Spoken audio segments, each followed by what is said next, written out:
শতরূপে সারদা বই থেকে পাঠ বিষয় শ্রীমা শ্রীরামকৃষ্ণের 10 জন সন্ন্যাসী শিষ্যের দৃষ্টিতে। এবার স্বামী অখণ্ডানন্দ।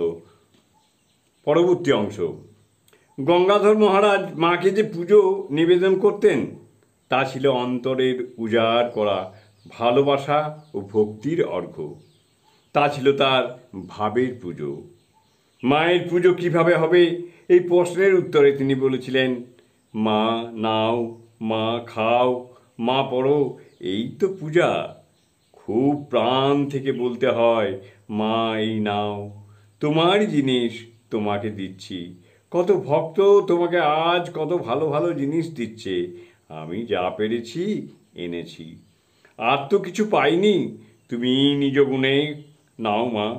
কেঁদে কেঁদে বলবে আর মনে করবে তিনি যেন প্রসন্নভাবে সব নিচ্ছেন।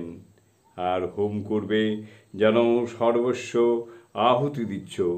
28টি বেলপাত মায়ের নাম করে বলে বলে দেবে।